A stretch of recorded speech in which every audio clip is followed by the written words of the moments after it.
E aí, pessoal, tudo bem? SV tá no ar. Mais um programa incrível para você que está vendo a gente aí no YouTube, no Spotify, no Deezer e no Portal Super Varejo. E vamos começar 2026. Já estamos em 2026, para quem acompanha a gente. E vamos falar de um tema muito relevante aí no varejo alimentar. Tá sempre presente aí nas conversas, nas reuniões. Eu tenho certeza que você, varejista, enfim, é um tema muito recorrente, que são perdas e rupturas. E eu trouxe hoje aqui um especialista para falar sobre isso. Ele é muito conhecido no setor. Ele vai se apresentar aqui para a gente. Nunca esteve aqui na SV Town primeira vez. E espero que a gente receba ele aqui outras vezes. Vou pedir para ele se apresentar. Tudo bem? Feliz 2026. Obrigado, Dani. Prazer é todo meu. Muito obrigado pelo convite. Eu que agradeço. Se apresenta, Carlos. O pessoal te conhece já, mas muita gente que não te conhece, talvez. Não, claro. Eu sou o Carlos Eduardo Santos. Eu sou presidente da ABRAP, Associação Brasileira de Prevenção de Perdas, e também da ALAP, Associação Latino-Americana de Prevenção de Perdas. Carlos, vamos falar um pouquinho da ABRAP? Vamos. Antes da gente falar realmente de perdas, rupturas, números, o que a gente, como evitar isso, né? Como é que o varejo hoje lida com essa questão. Há quanto tempo existe a ABRAP e como ela contribui para diminuir, para melhorar essa questão? Eu preciso voltar um pouquinho à história, porque a ABRAP ela tem 8 anos, só que a nossa iniciativa como grupo de trabalho para estudar o tema prevenção de perdas são mais de 25. Nós começamos essa iniciativa no Programa de Administração do Varejo Provar. Na época eu trabalhava numa empresa que nem existe mais, que era Lojas Brasileiras, e representantes das lojas brasileiras, Pão de Açúcar, Lojas Americanas, Renner, e outras empresas, nós criamos um grupo de estudo junto com os professores da USP para estudar o comportamento do varejo americano, o que eles estavam fazendo com relação a boas práticas de prevenção de perdas para trazer essas boas práticas aqui para o Brasil.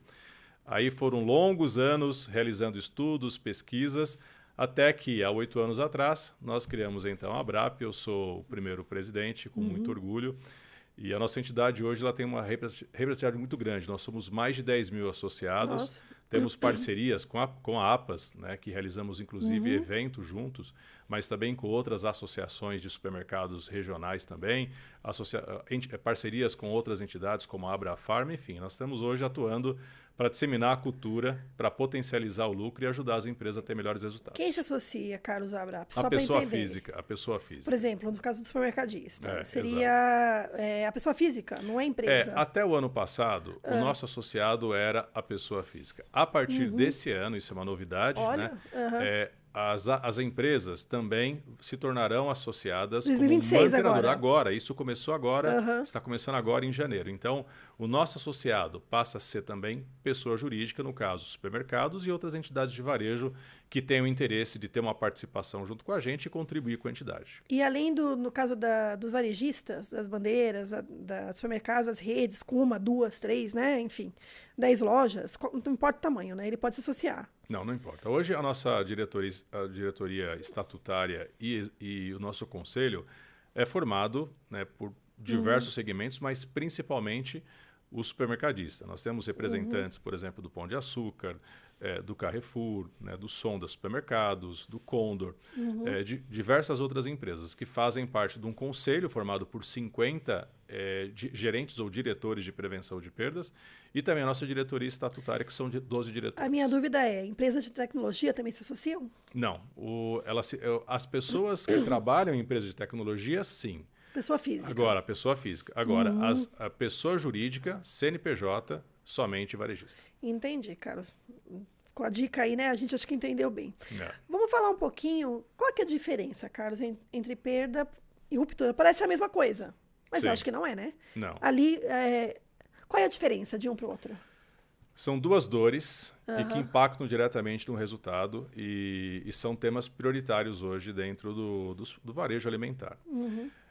Primeiro, as perdas. As perdas são os produtos, as diferenças de estoque que a gente encontra na ocasião, por exemplo, dos inventários, onde a gente compara o estoque teórico, contábil, com o estoque físico. Nós chamamos de perda de estoque. Existem também as quebras operacionais, que são os produtos sem condição de venda, que são gerados por avaria, vencimento, armazenamento inadequado. O produto, a partir daí, não tem condição de venda e nós fazemos uma quebra, nós fazemos uma baixa do estoque. Ele nem vai para a loja. Na verdade, isso acontece em todo o fluxo, toda a cadeia de valor do produto. Acontece no centro de distribuição e acontece principalmente nas lojas. As perdas por falta de estoque e as perdas por quebras formam esse conceito nosso chamado perda de estoque. E a nossa prevenção atua em cima exatamente dessas perdas de estoque. A ruptura ela está relacionada com a indisponibilidade do produto na área de vendas. Quais são as causas da ruptura? Né? Problemas relacionados à acurácia de estoque, falta de produto pelo fornecedor, alguma ineficiência operacional no processo de planejamento de compra e no processo de abastecimento, produto que está no centro de distribuição e não está exposto na loja. Então, são várias causas que geram ruptura. Tanto a ruptura quanto as perdas, de alguma forma, diminuem, tem impacto no resultado. As perdas têm impacto em margem e, obviamente, a ruptura tem impacto na performance de vendas. Imagino que prejudica o negócio. Imagina um produto sazonal, numa época de verão, sei lá, deixa faltar lá um bronzeador. É complicado. Pensando na questão do impacto financeiro, imagino. A ruptura hoje, a perda de venda pela ruptura, ela é maior do que a perda física de produto ou a perda de estoque. Então, as duas perdas realmente são bastante... Uma perda de venda, a outra perda financeira de produto. Existe um percentual, Carlos, que o varejo no Brasil trabalha? Sim. De perdas, os dois, né? Perdas e rupturas. Qual é o percentual? Eu trouxe uma colinha aqui, até para poder explicar bem isso. A Abrap ela realiza todos os anos uma pesquisa de prevenção de perdas e a gente realiza ela de forma ampliada. Então, nós perguntamos não só sobre perdas de estoque, mas outros tipos de perdas que a empresa possui também. Perdas financeiras, administrativas, comerciais, perdas de imagem. Então, a nossa pesquisa é bem ampla. Entendi. No que se refere à perda de estoque, o supermercado atingiu, no ano passado, através da nossa pesquisa, o índice de 2,79.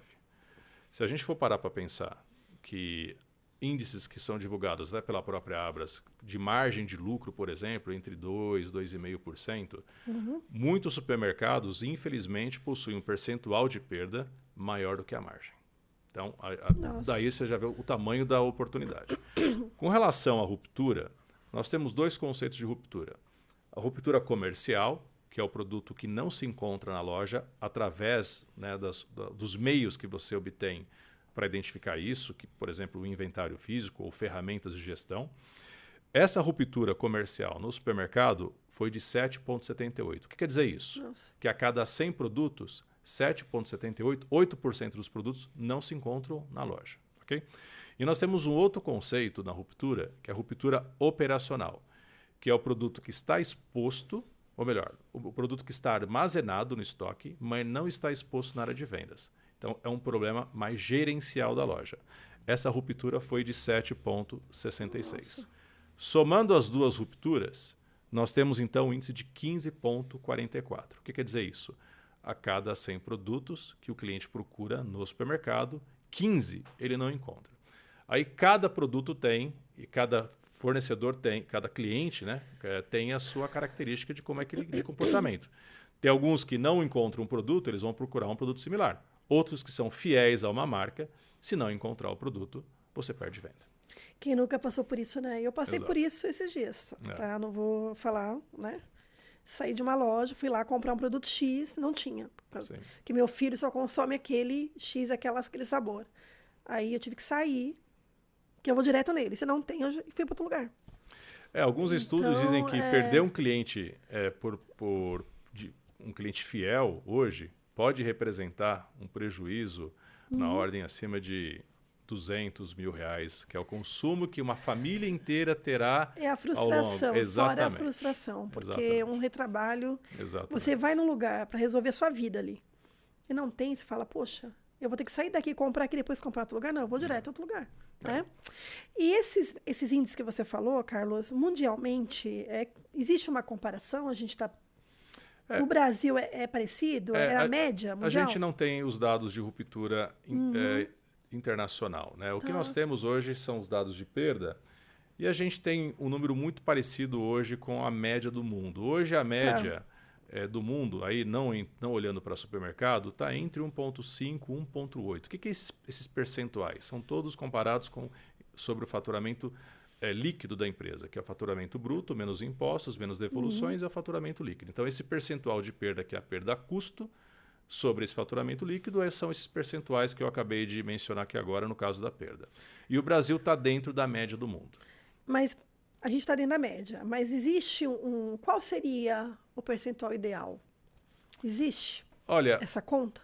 Essa conta ela é muito individual, porque cada negócio tem as suas particularidades. Tá. Algumas empresas elas acabam sendo mais agressivas em questões comerciais e no final o que vale mesmo é a geração de caixa, né? Então muitas vezes você compara um percentual, você pode até arriscar mais e ter um percentual maior. Se no final a sua geração de caixa é maior do que o seu concorrente, seu vizinho, está tudo ok. Então esse percentual ele acaba não sendo um único balizador. Nós entendemos, até para não ficar em cima do muro e te responder, a questão, por exemplo, das perdas de estoque, a gente entende que um percentual que seria razoável, aí, obviamente, eu vou abrir aspas aqui, depende muito da estrutura mercadológica de cada empresa, e de cada negócio e das decisões que toma, principalmente as decisões comerciais. O percentual de 1,5, eu acho que sempre é um excelente percentual para efeito de perda de estoque. Para efeito de ruptura tem que ser algo próximo de zero, mas a gente entende que o supermercado tem as suas particularidades e os seus desafios. Então, uma ruptura total abaixo de 5% é o que todo mundo deve buscar. Nossa, mas está longe ainda, hein? Tá. Pelo que a gente conversou. É isso aí. Muito alto. Eu achei o dado muito alto de ruptura. Chegando a 15, de 100 produtos, 15. Exato. Não é muita coisa, muita Carlos? Coisa. Isso potencializa. Muita Esses coisa. 15% representa algo como 4 ou 5% de possibilidade de perda de venda. Pois é. Agora vamos falar das consequências, de fato. Você já falou um pouquinho, mas vamos definir. Que tipo de consequências, de uma forma geral, no caso do supermercado, que o nosso principal ouvinte aqui, quem vê a gente, né, é muito o setor supermercadista aí, né? Tanto as perdas quanto as rupturas. Como elas prejudicam, seja o faturamento, seja a relação com o cliente? Quais são os principais, o que elas causam? Sim. Bom, eu passei um dado aqui de um percentual de 2,79% no caso do supermercado. E isso muitas vezes é maior que a margem líquida. O que acontece quando, por exemplo, eu vou fazer a seguinte comparação. Um supermercado que gerencia a prevenção de perdas, que tem uma excelente performance, e um outro que não tem, que não se preocupa com as perdas. Esse supermercado, quando ele gerencia, ele potencializa a possibilidade dele ter uma maior lucratividade, uma maior margem. O supermercado que não gerencia, ele não conhece o quanto que ele perde. Então, o impacto dele também é direto em margem. O supermercado, por exemplo, que não conhece, vou começar por ele, que não gerencia as suas perdas, quando ele vê que a margem dele está diminuindo, ele olha para o lado, o que eu faço? Né? Para ele poder recuperar a margem, ou ele vai tentar negociar com os seus fornecedores um custo menor, ele não gerencia a perda, ele não sabe quanto que isso está impactando a margem dele, então, infelizmente, às vezes ele acaba tomando uma decisão de aumentar preço. Quando você aumenta o preço nos produtos, o consumidor, obviamente, identifica isso, e aí isso tem impacto em venda. Ele perde competitividade. Já o supermercado, que gerencia melhor as suas perdas, ele percebe um aumento e um ganho de margem e a perda reduzindo. Esse é o efeito. Reduz perda, aumenta a margem. Ao aumentar a margem dele, ao invés de ele aumentar os preços, o que ele pode fazer?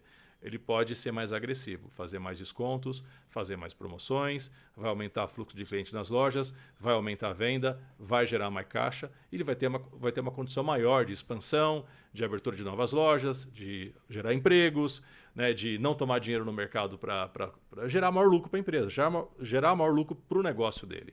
Então, a perda tem um efeito direto, maléfico, de reduzir a margem, ou positivo, de aumentar e potencializar a margem dele. Mais direto. Exato. Então, de repente, ele pensa em tudo e não pensa nisso. Exato. Ele pensa, ele não chegou no principal problema ali, que ali pode estar a saída para ele recuperar essa margem, né? A gente costuma dizer o seguinte, quando a venda não acontece, em cenários de retração econômica, de desaceleração, as perdas são um caminho para você conseguir atingir o lucro que ele planejou. Olha. Mesmo não aumentando a venda, mesmo tendo uma retração das vendas, ele consegue, através de uma melhor gestão dos seus custos, das suas despesas e das suas perdas, conseguir gerar o lucro que ele planejou, mesmo quando a venda não acontece. Carlos, como fazer essa prevenção de perdas? Existem ferramentas, a gente tem tecnologia hoje, várias ferramentas, a própria IA está aí. Na prática, para quem não faz, tá? Que ferramentas? Como começar essa... Olha, falando o básico bem feito mesmo, literalmente, a primeira coisa é você ter uma gestão de estoque. Né? O que significa gestão de estoque? Que você, ao consultar o seu sistema que você utiliza, que você confie na informação que está ali. Para que você possa confiar, você precisa ter bons processos sendo executados. Um bom processo de recebimento de mercadoria, um bom processo de venda, processos contínuos e cíclicos de contagem de estoque para você atualizar e identificar os desvios. A partir do momento que você conhece o quanto que você perde, isso já começa a doer. A gente costuma dizer o seguinte: quem não sabe quanto perde, no mínimo perde 2,79. No mínimo. Então pega 2,79 da tua venda no mês, no dia, no ano e faz a conta na tua empresa, né? Passando o recado para quem está assistindo a gente. Se você não conta o seu estoque, se você não conhece o quanto já você perde, pega o 2,80, vamos arredondar, sobre a tua venda é o que você perde. Vai doer? Vai doer. Então, a partir dali, ele tem que começar a se preocupar com isso. E, obviamente, que cuidando, né, fazendo o básico bem feito, produtos em condição de venda, né, que muitas vezes acontece por uma avaria. Então, o que causa uma avaria? Um acondicionamento inadequado, um manuseio inadequado. Nossa, o FFLV, então, meu Deus, Exato. Parte de uma perecível. Compra em excesso, uma produção em excesso. A questão do vencimento, que não é causa, é um efeito. Mas vamos tratar o vencimento como causa. Vence por quê? Porque eu recebi o produto próximo numa data crítica. Vence porque eu não tive um cuidado na organização, acabei expondo o produto mais próximo do vencimento, aquele que está mais distante continua. Geralmente isso que acontece. Acontece tudo isso. Isso é o básico bem feito. Então, se ele começa a se preocupar com todos esses detalhes, independente se é um Carrefour, se é um Pão de Açúcar, ou um supermercado que tem uma loja só, se ele se preocupa com esses detalhes, ele vai conseguir gerar mais caixa para a empresa dele no final. Mas assim, como é que ele, no caso de... Quais as dificuldades que as empresas têm nesse campo, no supermercado? Pela sua experiência, o que você percebe? Quais são os desafios, as dificuldades? Às vezes o desconhecimento talvez seja a principal causa, porque escuta, talvez o pequeno empresário, ele escuta dessa coisa chamada prevenção de perdas, mas ele está ali o tempo todo focado em como aumentar a venda, em como comprar melhor, em como atender bem o cliente, em como ter qualidade no produto. E aí ele não consegue ter o olhar para o estoque dele, para o patrimônio dele, né, que é o principal ativo dele ali. E se você cuidar bem desse estoque, no final você vai conseguir ter uma rentabilidade maior. E hoje você tem tecnologia, aquilo que você falou, né? Acho que hoje é até mais fácil você controlar, né, Carlos? Antigamente você não tinha todos esses sistemas, né? Hoje para você controlar, né? Hoje você tem informação, você tem bons processos, você tem podcast como esse que trata do tema, que coloca o tema em evidência, fóruns, informação, tem pesquisas. Dados, e a pergunta dos dados. A gente está muito falando... Hoje, falar em varejo é falar em dados, né? Sim. Hoje é a joia... Petróleo, novo petróleo. Isso. Sempre teve, né? Sempre Agora só estamos aí refinando, né? Exato. De que maneira esses dados que o varejo tem, eles podem ajudar esse controle de estoque ou diminuir, né? Realmente garantir esse processo mais, né? Menos perdas, produto lá, realmente produto na gôndola, no tempo certo. Como os dados podem ajudar? Para você ver como são as coisas. A gente falou bastante de perda, então eu vou usar como exemplo aqui a questão da ruptura, né? Tá. Por exemplo, hoje um dos principais indicadores é o indicador de acurácia de estoque, né? O nível de assertividade que a gente tem no estoque. Porque quando você tem o estoque acurado, quando você entra no seu sistema e você confia naquela informação que está ali, você compra melhor, você distribui melhor. Só para você ter uma ideia, na nossa pesquisa, nós perguntamos qual é a acurácia quantitativa, que é o que o supermercado mais utiliza. A sua pesquisa é feita com o supermercadista. Com os supermercadistas e com todos os outros segmentos. Mas esses dados que eu estou trazendo para você aqui são só dos supermercados. Tá. Ok? Então, o que é a acurácia quantitativa? É o nível de assertividade que você tem do estoque físico em relação ao estoque sistêmico, estoque teórico, estoque contábil. Ok? Essa acurácia, na nossa pesquisa, foi de 88%. isso significa que 12% do estoque está errado. Quando 12% do estoque está errado, gera ruptura. Por quê? Você pode ter um que a gente chama de estoque virtual, que é o estoque que teoricamente está sendo considerado no sistema contábil, teórico da empresa, mas fisicamente ele não tem. Isso gera ruptura, porque ele não vai abastecer a loja porque ele está vendo um estoque ali. Como 12% do estoque está errado, você vai ter 12% de erros no seu processo de planejamento e no seu processo de distribuição. Então, você ter essa informação acurada, esse dado potencializa você ter o produto disponível ou, infelizmente, a indisponibilidade no caso de uma ruptura. Agora, as ferramentas que a gente tem hoje para poder ter esse dado acurado, no caso da ruptura, as ferramentas os processos, né, de realizações de inventário, os sistemas que acompanham e monitoram os estoques de acordo com as expectativas de venda versus aquilo que você deve planejar para distribuir, aquilo que você deve planejar para produzir. Então, essas ferramentas hoje te ajudam a auxiliar. Hoje, por exemplo, uma solução tecnológica que não se utiliza muito em supermercados, mas o setor fashion utiliza, que são as etiquetas inteligentes, que é o RFID. RFID. O RFID, que faz com que o inventário seja automatizado. O grande desafio é como é que o RFID se viabiliza para o varejo alimentar. A gente teve uma evolução, né, Carlos, das etiquetas no varejo, né? A gente teve há um caminho ali para se utilizar para produtos de alto giro, tem tido, alta quebra, né, ou alto risco, e também para logística, para melhor controle no processo de distribuição do centro de distribuição para as lojas, aplicando as etiquetas nas caixas e nos volumes. Então, há um movimento no setor alimentar para utilizar essa tecnologia assim. Você pode citar algum case de supermercadista, de repente, alguém que pode ser uma grande rede, um grande player ou não, que você acha que faz um trabalho bem bacana em prevenção de perdas, que tem uma boa política de prevenção? Bom, eu fui vice-presidente. Pode ser fora do Brasil também. Eu fui vice-presidente do Walmart aqui no Brasil. Do Walmart. E também tive a oportunidade de ser um consultor no Walmart do Chile. O Walmart foi a minha escola antes, né, quando eu comecei, e depois eu tive a oportunidade de conhecer com profundidade. E é uma escola mundial com relação a boas práticas de prevenção. Aqui no Brasil, a gente tem as grandes empresas como o Pão de Açúcar, Carrefour, como o Condor, o Sonda. Já que eu estou falando, os meus amigos que estão assistindo, eu não vou falar o nome das empresas, eles vão ficar bravos comigo. Mas eu vou me resumir aqui ao Dia Supermercados. São, sim. Carrefour é uma referência. Carrefour investe muito em tecnologia. Mas pensa o nível de perda de ruptura que o Carrefour, se não tomar cuidado, um GPA. Na verdade, o tamanho deles, eles também têm os problemas que são em todas as bandeiras, públicos, inclusive. Em todas as bandeiras? No atacarejo, no supermercado? Sim. Na verdade, estou falando como um grupo, né? O grupo como que um tem todo. Muitos modelos de varejo ali, sim. Né? Mas o grupo como um todo, o Açaí também tem uma excelente boa prática de prevenção. O Carrefour Atacadão, né? Atacadão. Que tem o Atacadão, que aí cresce, meu Deus. Mas a estrutura de prevenção é a mesma. Para o grupo. Então, o Açaí também, abrir loja doidada agora. O Açaí também tem uma excelente estrutura e uma gestão também muito eficiente. Então, essas grandes empresas, praticamente todas as grandes empresas hoje, possuem minimamente um gerente ou um diretor para tocar esse tema. Então, esse tema ele é, de fato, prioritário. As grandes empresas hoje, todas investem em prevenção.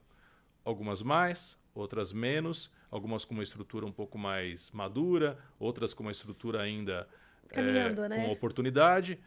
E a gente percebe também que as empresas médias também, as principais empresas regionais, todas também possuem uma estrutura de prevenção. Isso é uma conquista que a gente, ao longo do tempo, vem conseguindo. Isso que eu ia perguntar, você percebe uma evolução, então? Você falou que a Brap tem 8 anos, você está há 25 anos. Sim.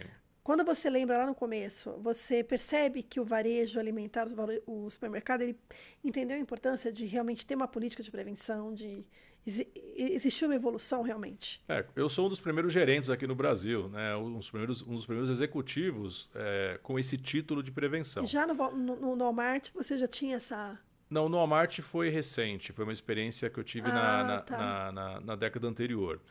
Eu comecei em 95, né? Então nessa época não existia nenhum gerente de prevenção nessa época. Só era na loja, né, Carlos? Só existia prevenção na loja. Existia segurança. Não é? Que é o tal da. Quando eu penso em prevenção, juro. Quando eu me lembro do varejo, eu me lembro daquela figura, do cara que anda na loja. Até hoje. Teve uma evolução importante, né? E tudo começou de fato com a área de segurança. Foi? Porque e o varejo alimentar, por exemplo, essas perdas que eu falei para você aqui, 60% elas são quebras operacionais de produtos em condição de venda, no caso do varejo alimentar. Nossa, né? muita coisa. No começo, não era um tema que era percebido pela área de segurança, eram os furtos. Então, a área de segurança focava em furtos. Então, a prevenção nasceu de fato dali. Né, da área de segurança que tinha uma preocupação grande com o furto. Você falou dos seguranças fiscais em loja. Né?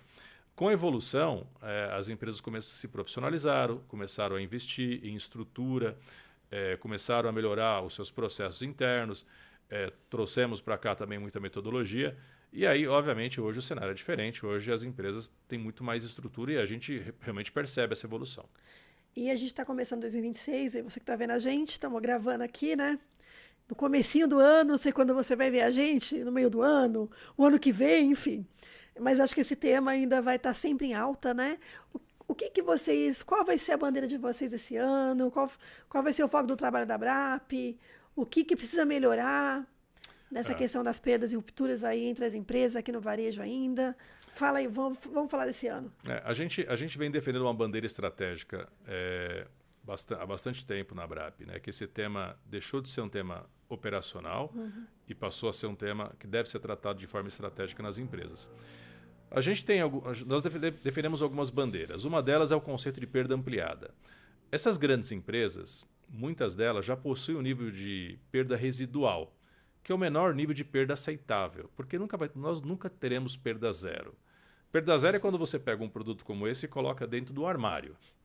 Você não vai ter o furto, mas também você tem reflexo, impacto nas vendas.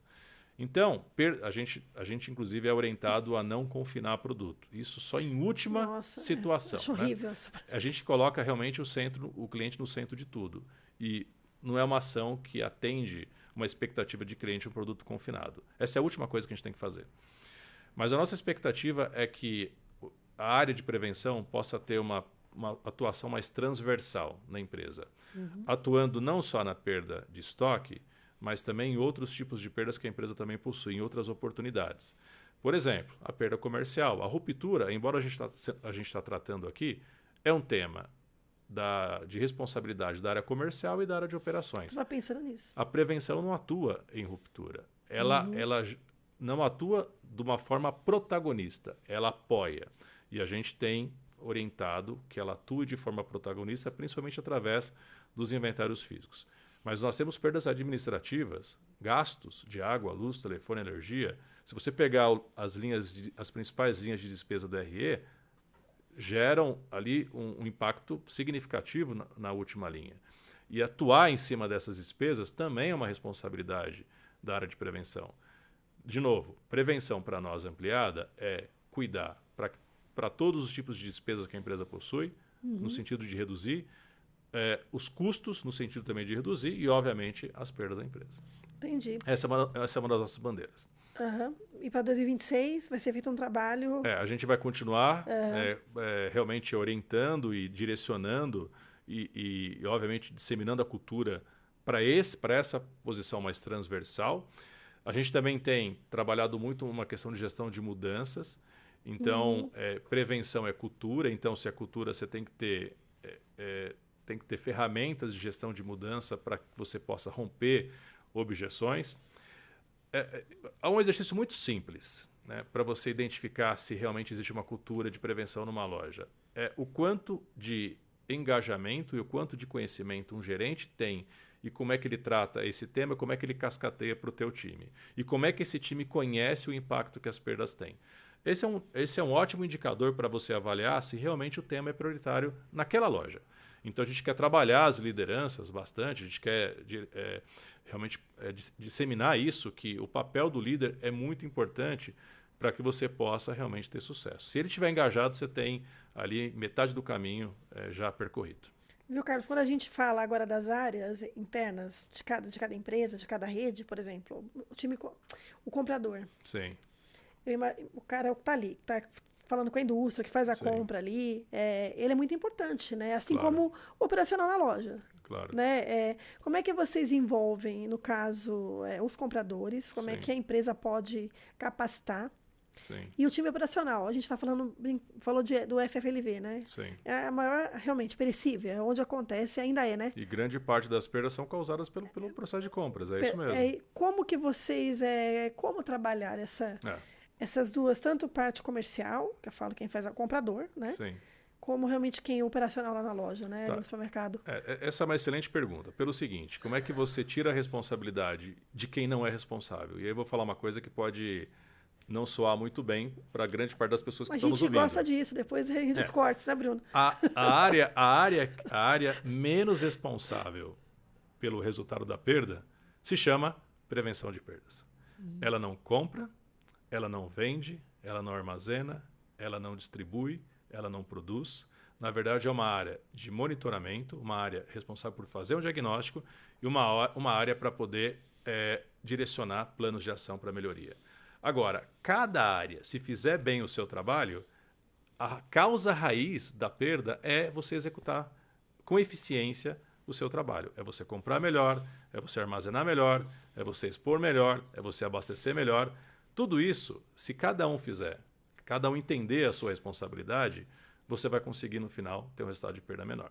Então, para que a gente consiga ter todas essas áreas engajadas em torno desse tema prevenção, o que a gente sempre recomenda é a criação de um comitê de prevenção de perdas multidisciplinar, onde cada representante de cada área responsável será parte integrante dessa iniciativa e cada um vai fazer o que nós chamamos de self-assessment, uma autoavaliação.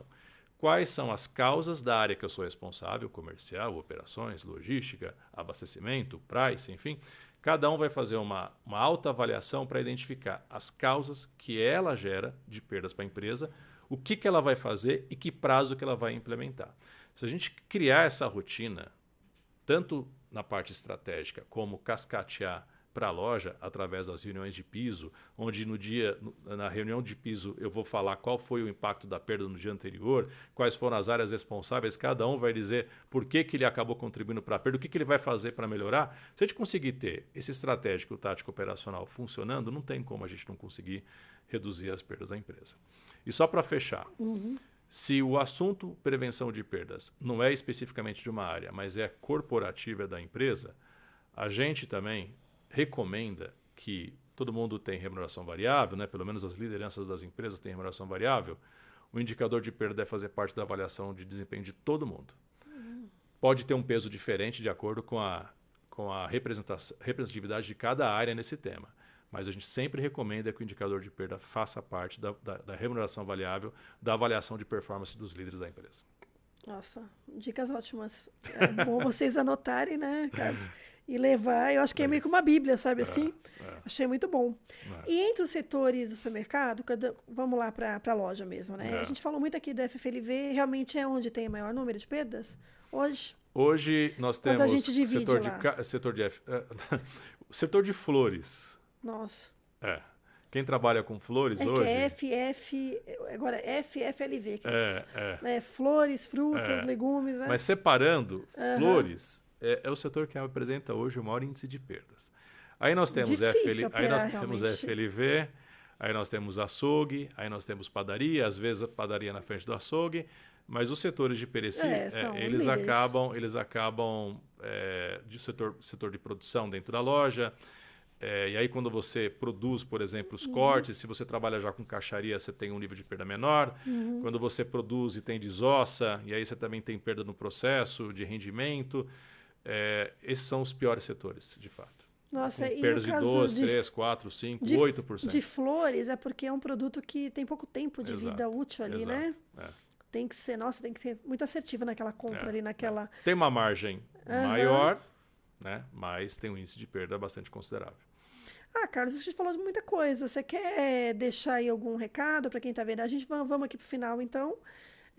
Você acha que vai ser 2026? Qual vai ser o maior desafio aí Hoje pela nesse manhã campo. eu fui entrevistado pelo Valor Econômico, ela Olha, me fez a jura? mesma pergunta. Aí, A colega do Adriana, Valor, repórter do Valor, me perguntou, eu já, me fez a eu já seguinte até pergunta. sei quem que é, É, Adriana. Adri, ela fez a mesma pergunta, né? Olha aí, ó, a gente tá antenado. Então, e aí, o que que a gente pode, o que que a gente pode resumir, né? Existe uma expectativa de que por causa de ambientes externos, eleição, Copa do Mundo, Ano agitado, né? é bem No agitado, Brasil e no mundo, né? que isso possa desacelerar um pouco. E isso, a desaceleração pode ter algum impacto em perda, porque muitas vezes o aumento de fluxo aumenta a perda, mas a redução também. Porque quando você tem uma redução de vendas, né, você também tem que reduzir despesa, muitas vezes isso tem impacto em custo operacional. E momentos, por exemplo, que você tem que fazer muitas promoções, tal, você acaba fazendo um pouco de vista grossa para processo interno, né, a questão de exposição de produto, tal. A nossa expectativa de verdade é que a gente não tenha um aumento significativo, mas também não tem redução. Acho que a gente vai ter o mesmo resultado do frete do ano passado. Alguns setores mais, outros setores menos. No caso do varejo supermercadista, a gente está tendo um aumento todos os anos, né? A gente vem percebendo o aumento dos índices de criminalidade, que são fatores externos que influenciam na questão dos furtos nas lojas. Os furtos aumentaram em relação ao ano passado, em relação ao ano anterior, e isso está sendo, infelizmente, uma tendência, né? E as quebras também têm tido um comportamento também. Então, a nossa expectativa é que a gente talvez tenha um desvio mínimo, mas tem um desvio um pouco para cima esse ano, infelizmente. O cenário tá meio conturbado, né, Carlos, ainda, né? Acho que vai ser um ano muito fácil, né? Então, Assim, o que as empresas pro precisam varejo. fazer é olhar, então, para esse possível cenário e como é que hoje a gente pode tomar decisões para não se confirmar. Então, cenário de retração econômica, vamos investir em prevenção de perdas. Essa é a fórmula. Porque se a venda não acontece, de novo, né, aquilo que eu disse há pouco, se a venda não acontece, a gente pode, equilibrando despesas, equilibrando custos e equilibrando perdas, investindo em prevenção de perdas, dando foco para isso, atingir o lucro que a gente precisa. Eu acho Essa é a que dica. fica a dica para você, ele já deu a chave aí, ó, já, né? Se você anotava e já... E quem quiser te encontrar, Carlos, quem o supermercadista quiser falar com você, você tá no LinkedIn, você tá no site da Brap, Eu estou nas no redes sociais. LinkedIn. Passa aqui pro pessoal. Faço o convite para que vocês todos possam se tornar associados da Brap. A gente convida todo interessado, porque ao se tornar associado, você tem acesso a todo o conteúdo que a gente... Existem conteúdos exclusivos, então você tem acesso aos... Faço o convite. No próprio Instagram da Brap, né, que também tem ali como entrar em contato com a gente, com a Brap, comigo também, eu sou uma pessoa bastante ativa nas redes sociais. Então, faço convite aí para nos conhecer e nos acompanhar. Nós estaremos na APRAS esse ano, se Deus quiser, e estivemos os últimos 2 anos, né? Faço convite também. Na APA Show também. Então, ainda não está confirmado, a gente tem que ter uma conversa, mas... independente disso, nós temos... grande. E detalhe, temos alguns eventos que a gente realiza ao longo do ano, alguns eventos abertos, teremos um, inclusive, para quem está em São Paulo, em março, no teatro, ainda não está confirmado se será no Teatro das Artes ou não, nos últimos 2 anos foi, que é um evento para 1.000 pessoas, que a gente é um evento aberto e que a gente convida todos que tenham interesse em participar, estão todos convidados. Se estivermos no APA Show esse ano, convido a todos a estarem com a gente lá também. Obrigada pela sua presença aqui na CV Taon, foi um prazer. Prazer é todo meu. Espero te receber aí durante o ano, quem sabe? Estarei disponível. No final, né, no segundo semestre, para a gente fazer um panorama aí, fazer um balanço de como está esse ano. Fazer um tique em todos os temas que a gente colocou, se confirmaram ou não. Espero que positivos, mais do que negativos, né, Carlos? De novo, né? A gente falou de um cenário que desafiador, mas se a gente investir hoje, ele pode se tornar mais fácil. Dá tempo, né? Dá tempo. Isso que eu te falo, é planejamento, isso né? É ter esse olhar mais assertivo. É isso. Assim, na raiz do problema e já... Exatamente. Né? Obrigada. E até a próxima. Obrigado. E você que está vendo a gente aí nas redes sociais, no Portal Super Varejo no YouTube, nos vemos. Até o próximo episódio. Até mais, gente.